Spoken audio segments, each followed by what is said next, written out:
Well, I don't think I need to really introduce this next one because we already kind of touched on it, but I will again. Zero Trust and Key Resources is going to be the focus of this next panel. I'm going to welcome Greg Otto, Editor-in-Chief of CyberScoop, up to moderate this next one. And he's going to be joined by Randy Resnick, Senior Advisor of the Zero Trust Portfolio Management Office at DoD, and Dr. John Sahlin, VP of Cyber Solutions at GDIT. Let's give them a warm welcome.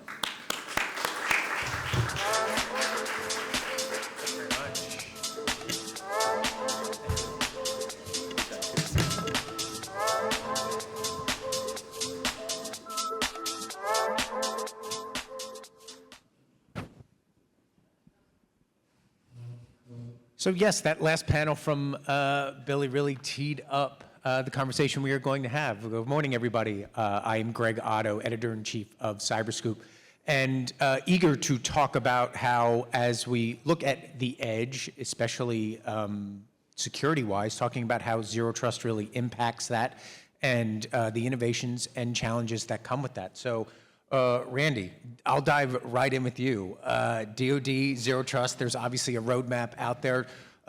Could you give us an update on how things are going and where you are in terms of implementation and the milestones that you're working toward, I believe, the 2027 deadline?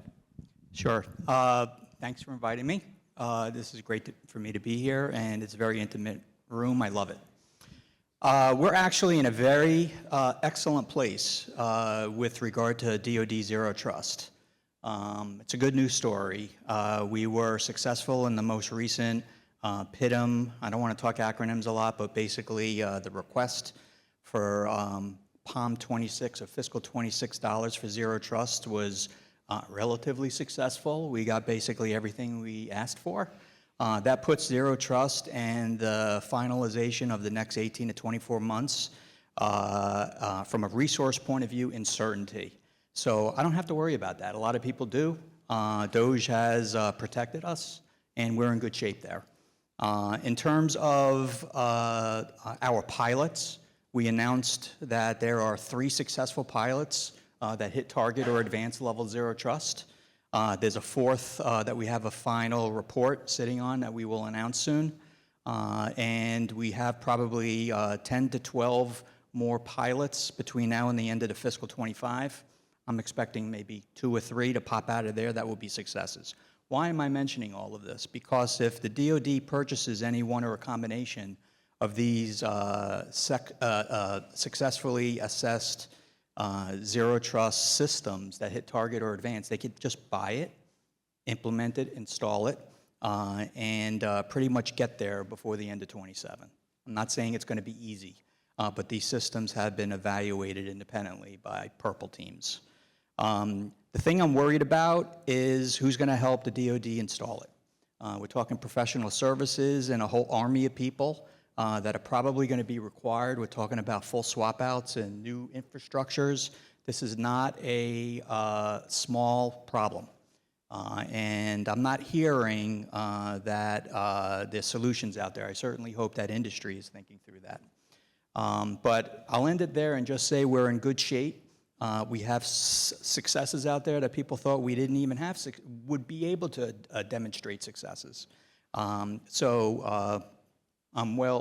well on our way. And just to touch on it, we are getting into OT as well. So let's dive into that, especially with the installation and talking about that roadmap. Give some insights into how do you approach implementations with Zero Trust when you are talking about those OT environments, whether it's traditional OT, Internet of Things, like how does that differ in your mind than what you would try to do with Zero Trust on a traditional enterprise network? So Daryl kind of laid it out. The response to an attack on an OT system is generally going to be different than an attack on the IT system. On an IT system, you could segment out, and through TCP/IP and other means, the data goes around it. With OT, it's very specific to a public or a DoD service, let's say. And so you want to have it fail open, or you want to have it fail in a way that doesn't disturb or cause more mischief or harm than you want. So the responses in how you secure OT are different. We have a term called the fan chart for Zero Trust for IT. Target was defined as 91 activities. For OT, we have a different fan chart. There's a lot of overlap, but the number of activities to hit target level OT is different. Our plan is that we're going to make the public announcement around September. And in September as well, we're going to be making a public announcement about ZT for IoT. I'll go to the punch for ZT IoT. That's going to be target level ZT for IT plus 2 more activities from advanced. So there's 93 activities to secure IoT, and we'll make that announcement in September as well. So in September, we'll have the IT, OT, and IoT guidance. The only thing remaining will be the the weapon systems and the follow-on things after that. So, John, obviously, Randy just laid out a really big roadmap there, and there's a lot of things to think about. I'm wondering from GDIT's perspective what you're hearing or what you're thinking about when it comes to zero trust at the edge for the government, whether it's DoD, civilian, across the entire landscape. Yeah, so Randy, you touched on a really good point about buying and installing these systems. It's not just flipping a switch. And that's what we specialize in. And that's been our experience is, hey, we've got systems, some of which we have existing environments that we have to integrate with, some of which we have net new. And then with the OT type systems and the IoT systems, there's a broad range of what we need to integrate into the overall enterprise, both at the enterprise level and then at the edge. And it all boils down to something that Billy started off with this morning when he kicked off today. What's the mission? What is the operator's mission? What do we need to do? And then how do we use those devices and ensure those devices give us the information that we need to make good decisions well? And when I think about government at the edge and I think about mission, this is very personal to me. Like Jennifer, I'm a military veteran of U.S. Navy, but even more so, my daughter is a detective in our local sheriff's in our county, and I think about how do I make sure she has the ability to use data successfully and safely, and sometimes that means she has to get creative with the kind of sensors that happen to be available that maybe she didn't plan for. So how do I ensure that she can trust the data that's coming from those sensors? So that's what I think about when I think about the government missions, particularly at the edge. I think about how do I make Molly's job safe and successful?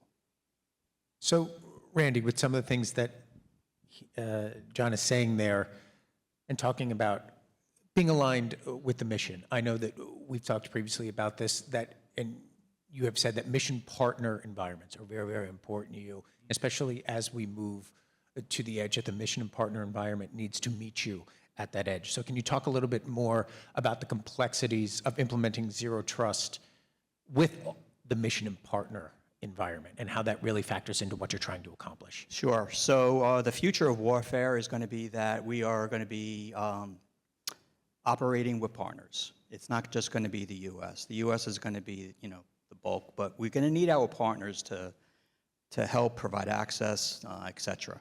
So the issue is how do we share information securely? And so in the Department of Defense, we call it the mission partner environment. The thing is, right now we do it in a very clunky way compared to how we're engineering to do it in the future.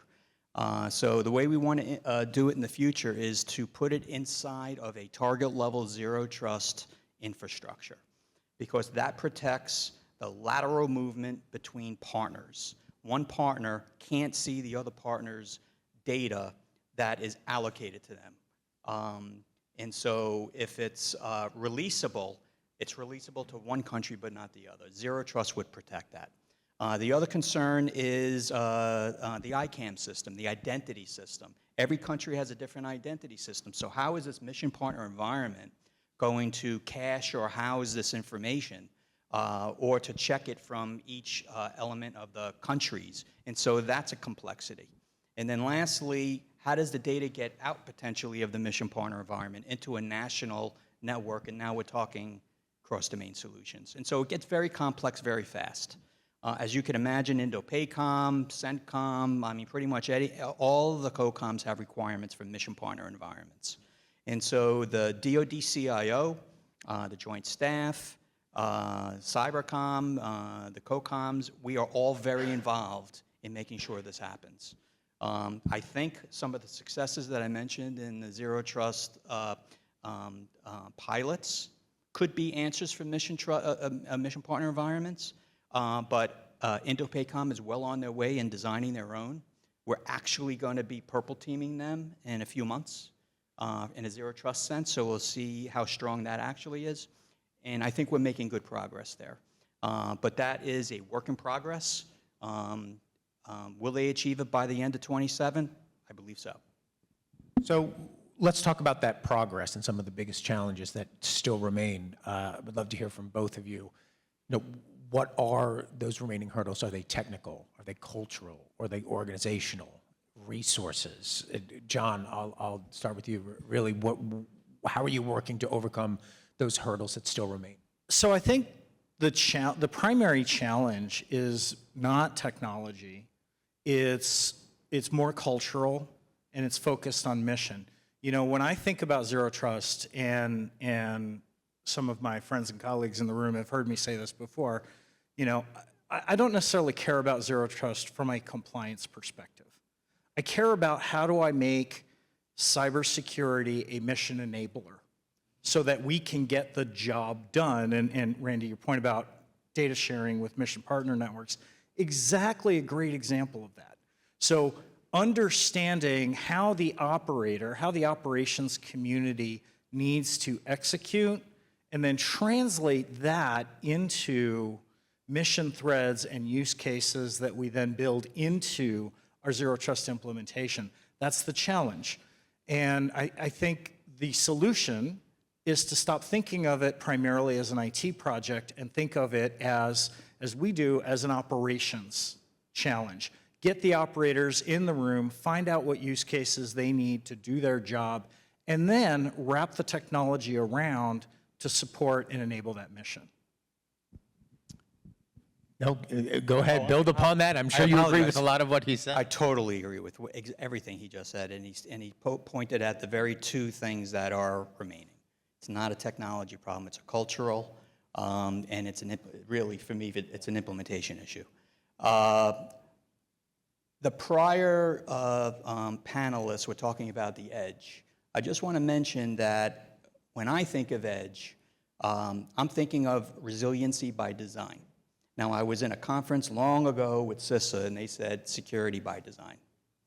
I think for us in DoD and the Intel community, it's resiliency by design, and that includes Zero Trust. But when I mean resiliency, it got to like what Jennifer was talking about. I was channeling her as well.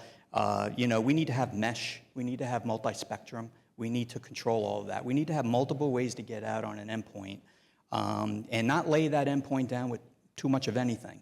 It has to be as light as possible. But we need to find multiple RF ways out, satellite, Wi-Fi, 5G, drones. We have to figure this out. And so I think the future is very innovative and out-of-the-box thinking for this, but the technology is there to do it. Gentlemen, really appreciate the insights. Really fascinating conversation. Thank you for joining us today. Thanks for having us. Thanks.